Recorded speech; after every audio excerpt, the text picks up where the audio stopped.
Hi United fans, welcome back to our channel. दोस्तों, बहुत सारी न्यूज़ है आज बात करने को।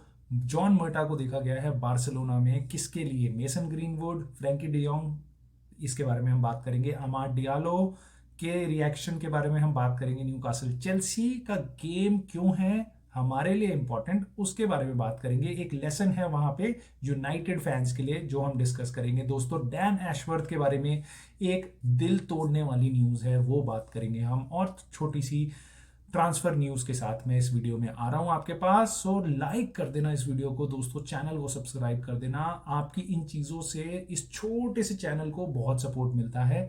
यूट्यूब अगर आप कमेंट करोगे, लाइक करोगे, तो आप मेरी वीडियोस और लोगों के पास भेजेगा। सो प्लीज सब कीप सपोर्टिंग। जॉन मर्टा से शुरू करते हैं। भाई को और मैट हारग्रीव्स को, यूनाइटेड के दो बड़े नाम, ये दोनों पाए गए हैं बार्सिलोना में। फोटो खींची है इनकी। कुछ तो बिजनेस चल रहा है दोस्तों। मेसन ग्रीनवुड की न्यूज आ रही थी, ला लीगा में आप जानते हो किल कर रहा है लौंडा। वहां पे 1-1.5 साल के ब्रेक के बाद, जहां फुटबॉल नहीं खेला वो, उसके बाद वहां जाके गटाफे के साथ, एक बेकार टीम के साथ अच्छा परफॉर्मेंस करके उनके उनके साथ इतनी अमेजिंग परफॉर्मेंसेस दे रहा है वो। सो बहुत सारे क्लब्स इंटरेस्टेड हैं। बार्सिलोना उनमें से रूमर्ड थी, एक है। सो हो सकता है ये कम्युनिकेशन, ये जो जॉन मर्टा वहाँ गए हैं, वो ग्रीनवुड से रिलेटेड हो। बट रिसेंटली पता चला है कि mason greenwood is not on priority list for Barcelona. दो चीज़ें यहाँ से निकलती हैं। पहली चीज़ ये, यूनाइटेड के लिए कोई ये बहुत एकदम हताश होने वाली न्यूज़ नहीं है कि कोई टेकर्स नहीं है, बहुत सारे और क्लब्स इंटरेस्टेड हैं। बेटर होता अगर बार्सिलोना भी इंटरेस्टेड होती, यूनाइटेड अपना प्राइस थोड़ा बढ़ा देती, और मेसन ग्रीनवुड के लिए ऑफ कोर्स अच्छा होता कि इतनी अच्छी जगह वो पहुंच जाता। दूसरी चीज इसमें से ये है कि अगर ग्रीनवुड नहीं तो फिर कौन? क्या हम वापस फ्रैंकी डियोंग जैसे सागा में जाने वाले हैं, या कोई और तीसरा प्लेयर है जिसके बारे में ये कॉन्वर्सेशंस थी? फ्रैंकी डियोंग चाहे जितना बोल ले आई लव बार्सिलोना, बार्सिलोना जितना प्यार पपियां दे दे उसको मीडिया में आके, बट जब पैसे की बात आएगी ना भाई, फाइनेंशियल फेयर प्ले की, तब आप सबसे पहले कॉस्ट कटिंग में देखोगे उस प्लेयर को जिसकी सैलरी सबसे ज्यादा है। तो फ्रैंकी डियोंग वहां पे फंसेगा। तो प्यार मोहब्बत अपनी जगह है, पैसा सबका अपनी जगह। प्यार मेसी को भी बहुत था बार्सिलोना से, बट पैसे पे बात आती ही आती है। सो हो सकता है फ्रैंकी डियोंग के कारण ये मीटअप हुआ हो ऑर्गेनाइज, या कोई और प्लेयर, आई डोंट नो। इसके बारे में हम जरूर आंखें गड़ाए रखेंगे और आपके पास न्यूज लाएंगे जैसे ही हमें और पता चलता है। तो दोस्तों, अमाड डियालो पे आते हैं हम। राइट विंगर्स और यूनाइटेड का अलग ही गेम चल रहा है दोस्तों। एंटनी के साथ कंट्रोवर्सी, जेडन सांचो के साथ कंट्रोवर्सी, मेसन ग्रीनवुड के साथ कंट्रोवर्सी, और अब अमाड डियालो। डियालो ने अपने सोशल मीडिया पोस्ट से यूनाइटेड के सारे रेफरेंसेस उड़ा दिए हैं, और पता नहीं क्यों। ये हो सकता है कोई भी इसमें दम ना हो न्यूज़ में, उड़ाए तो हैं बट इसका कोई मतलब ना हो, डिलीट हो करे गए हो, ऐसे ही क्लीन अप कर रहा हो अपनी प्रोफाइल, सारी pictures, what ever he made be doing, उसकी पीआर एजेंसी कर रही हो, आई डोंट नो। हो सकता है कुछ भी ना हो, वो चुपचाप ट्रेनिंग में आ रहा हो, अभी भी फाइट कर रहा हो अपनी प्लेस के लिए। हो सकता है ये उसका फ्रस्ट्रेशन हो, कि मेरे को गेम टाइम नहीं मिल रहा। आप और बहुत सारे यूनाइटेड फैंस ऐसा सोच सकते हैं, मैं भी ऐसा सोच सकता हूँ कि डियालो को चांस मिलना चाहिए। बट मेरी राय यहाँ पे बहुत क्लियर है दोस्तों। अगर आप डियालो जैसे हो जो टीम में आने की कोशिश कर रहा है, चाहे आप लायनल मेसी हो, रोनाल्डो हो, किसी भी लेवल पे हो, अगर मैनेजर आपको नहीं खिला रहा, there is only one way to go about it. Gates के पीछे चुपचाप मैनेजर और अपने कोचिंग स्टाफ से बात करो, पूछो क्या करना है और वो करो, and then wait for your chance and then grab your chance. So अगर आप अमाड डियालो हो और अगर ये आपका फ्रस्ट्रेशन था, तो अपनी जेब में रखो इसको, क्योंकि हमें ये फ्रस्ट्रेशन नहीं चाहिए। बुरा लग रहा होगा आपको, fine, be a man and fight for your spot. Eric ten हाग को दोस्तों जितना मैंने देखा है, हैरी मैगवायर हो, कैप्टन, इंग्लैंड का कैप्टन, उसको पकड़ के उसने बाहर कर दिया टीम से परफॉर्मेंस के चलते, और देन ही केप, चुपचाप अपनी फाइट करे उसने अपनी प्लेस के लिए, और वापस वो कंटेंशन में आया हैरी मैगवायर। सो दोस्तों, ये बहुत बड़ा लेसन है। अच्छा ब्रूटल मैनेजर मिला है आपको, जो रोनाल्डो से भिड़ गया, जो जेडन सांचो से भिड़ गया, सबसे भिड़ गया। अमाड डियालो इनके सामने कुछ भी नहीं है। सो अगर फ्रस्ट्रेशन थी दोस्त, तो अपनी जेब में रखो और बस वो करो जो मैनेजर बोल रहा है, आपको चांस मिलेगा। और हो सकता है ऐसा कि आप संदरलैंड के लिए तो बहुत अमेजिंग थे बट यूनाइटेड के लिए नहीं बने। Same goes for Pellistri, same goes for Hannibal, same goes for everyone. Angel Gomes एक बार को लगता था कि ओहो कितना बड़ा प्लेयर है, यूनाइटेड का जावी है, एनिएस्टा है, ब्ला ब्ला ब्ला, कहाँ है, उसको लगा वो यूनाइटेड से बड़ा है, चला गया कॉन्ट्रैक्ट रिजेक्ट करके, आज कहाँ खेल रहा है छोटी सी टीम में, वहां पे भी एवरेज प्लेयर की तरह है। सो आपको लग सकता है कि आप बहुत बड़े प्लेयर हो, बट एक्चुअल में प्रीमियर लीग में इतनी बड़ी टीम के लिए खेलना सबके बस की बात नहीं है दोस्तों। सो ट्रस्ट द मैनेजर और कोचिंग स्टाफ जो दिन रात इन प्लेयर्स को दिन रात ऑब्जर्व करते हैं बहुत कीनली कि कैसा परफॉर्मेंस ये दे सकते हैं फील्ड पे, और तब डिसाइड करते हैं कौन सा प्लेयर खेलेगा। दोस्तों, चेल्सी न्यूकासल का गेम आपने देखा होगा, चेल्सी ने पेला है न्यूकासल को 3-2, great victory for them, but a very important lesson for United fans, Chelsea fans also. So ध्यान से सुनना। मीडिया में आपने कितनी बार सुना है पोचेटिनो आउट, मीडिया में आपने कितनी बार सुना है एरिक टेन हाग आउट, और इन दोनों का क्रिटिसिज्म। एडी हाउ के बारे में कितने लोगों ने कितनी बार बातें करी हैं आपके सामने, आपके कानों में कितनी न्यूज़ पड़ी है उनसे रिलेटेड, बहुत कम। सो क्यों हो रहा होगा ऐसा दोस्तों? आप इमेजिन करो, मेरे को ये जो मीडिया का बिहेवियर है ना, ऐसा लगता है जैसे कैसे कि मतलब एक गर्लफ्रेंड है जो मीडिया है, आप एरिक टेन हाग हो, आपकी गर्लफ्रेंड, और पोचेटिनो मान लो आपका बेस्ट फ्रेंड है, ठीक है, जो आपकी गर्लफ्रेंड को नहीं पसंद। सो मीडिया आपकी हर हरकत में कमियां निकालेगी, लड़ाई करेगी, बेफालतू में पंगे करेगी, और same goes for your best friend की उसमें भी कितनी कमियां, ये है, बेकार है, ब्ला ब्ला ब्ला।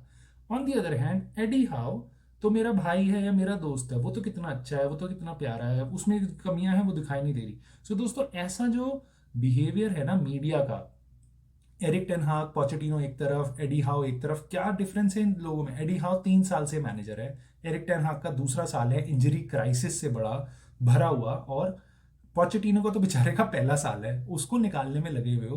क्या इन दोनों मैनेजर्स को निकाल के तुम्हारी टीम सक्सेसफुल हो जाएगी? और अगर ये होता है तो न्यूकासल के साथ ऐसा क्यों नहीं हो रहा? सो इसीलिए क्योंकि वो बंदा एडी हाउ जो है वो इंग्लिश मैनेजर है, उसको ये सपोर्ट करेंगे, स्टीवन जेरार्ड के बारे में बकवास नहीं करेंगे ये, क्योंकि वो बहुत अच्छा मैनेजर नहीं भी है, तो चुपचाप बैठे रहेंगे। लेकिन वहीं पे अगर कोई बाहर का मैनेजर होगा उसके तो ये धज्जियां उड़ा देंगे।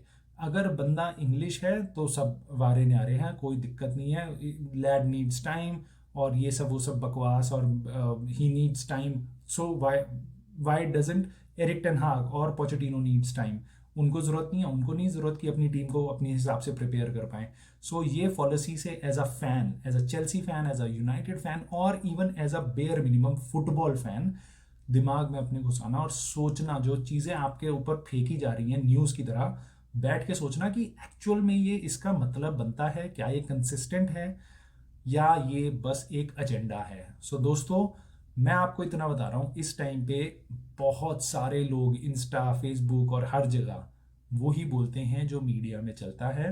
आपको अपने आप न्यूज़ फिल्टर करनी है कि आपके क्लब के लिए कौन सा एक अच्छा मैनेजर या प्लेयर है, और इस नॉइस से दूर रहना है।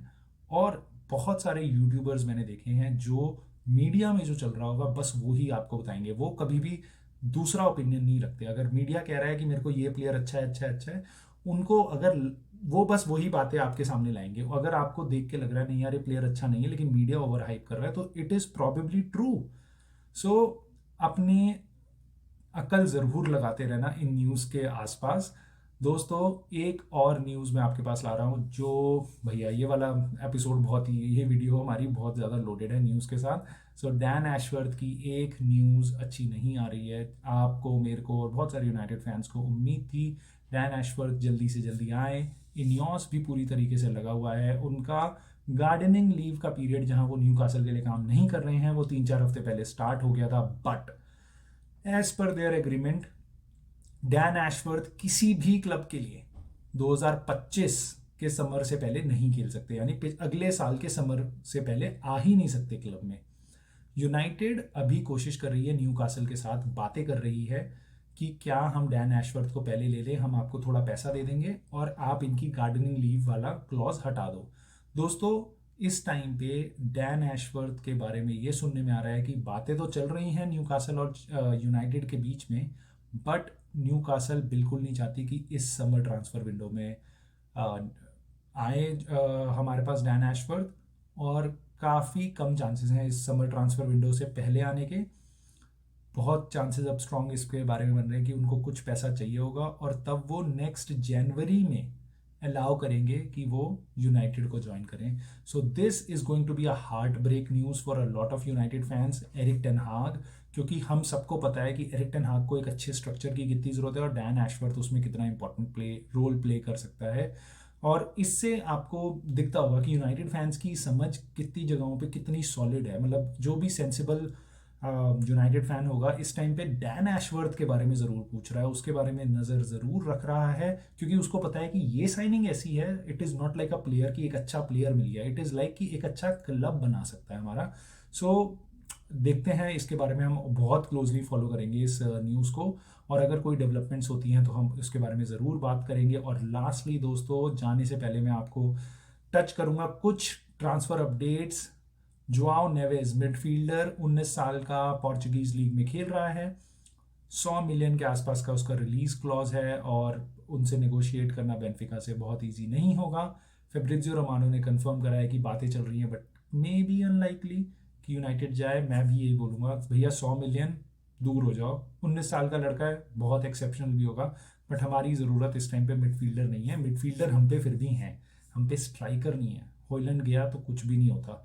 राइट विंगर्स नहीं है, समझ नहीं आता किसको खिलाएं। राइट बैक का बैकअप नहीं है, लेफ्ट बैक का बैकअप नहीं है, लेफ्ट बैक नहीं है, सेंटर बैक नहीं है, तो बहुत सारे बैक नहीं है भैया। उधर बचाओ, 100 मिलियन अपने बचा लो, बाकी जगह इन्वेस्ट करो, उस बंदे से दूर हो जाओ। 19 साल का लड़का नहीं चाहिए इस टाइम पे हमें, मे बी 1 साल बाद, मे बी 2 साल बाद, अभी नहीं चाहिए। अभी हमारे को दोस्तों और रूमर्ड हैं बहुत सारे सेंटर बैक्स है हमारा, टेप्सोबा, टोडीबो, ब्रैंथवेट, एंटोनियो सिल्वा, बहुत सारे ऑप्शंस हमारे सामने आ रहे हैं, मार्क गोई क्रिस्टल पैलेस का। सो काफ़ी लोगों को मॉनिटर कर रही है as a centre back option. शायद एक, शायद दो सेंटर बैक्स के लिए हम जाएं, अगर वरान और मैगवायर के दोनों पे और लिंडेलॉफ के पे डिपेंड करता है, शायद हम ऑफलोड कर ले। वरान का अभी तक कॉन्ट्रैक्ट हमने रिन्यू नहीं किया है, तो शायद वो इस सीज़न चला जाए, इस सीज़न के एंड में। और अगर हमें मैगवायर के लिए पैसा मिले, मैगवायर हैप्पी होगा, तो मैगवायर को भी हम शायद बेच पाएंगे। सो उस केस में हमें दो नए सेंटर बैक्स चाहिए होंगे। और अच्छी बात यह है कि सेंटर बैक्स की अवेलेबिलिटी इस मार्केट में बहुत अच्छी होने वाली है समर ट्रांसफर विंडो में। सो ये एक अच्छी बात होगी, कोई सुपर एक्सपेंसिव चीज़ें नहीं मिलेंगी। दिक्कत हमें आएगी दोस्तों एक स्ट्राइकर ढूंढने में जो हॉयलैंड जैसा हो या उससे हल्का सा नीचे हो या उससे बेटर ही हो, उसको ढूंढने में और एक हमारे बजट में एक अफोर्ड करने में ऐसा प्लेयर। सो वो बहुत इंपॉर्टेंट होगा। राइट विंगर की एक इशू मेरे को लगता है यूनाइटेड को बहुत गंदी खलेगी, क्योंकि ग्रीनवुड ऑफ कोर्स बाहर जाएगा, उसको यूनाइटेड नहीं लेने वाली है वापस। जेडन सांचो वापस आएगा, उसकी परफॉर्मेंस मेरे को नहीं लगता कोई उसके लिए पैसा खर्च करेगा काफ़ी ज़्यादा। एंटनी को हम बेच नहीं सकते, पेलेस्ट्री भी शायद बिकेगा, उसको हम खिला नहीं सकते, और डियालो का भी नहीं पता, फ्यूचर अनसर्टेन है। तो बहुत ओवरली स्टैक्ड है हम एवरेज प्लेयर से। ऐसा कोई भी प्लेयर नहीं है जिसको देख के आप कहोगे ओ भाई ये तो पक्का स्टार्ट करना चाहिए हमारे स्टार्टिंग 11 में।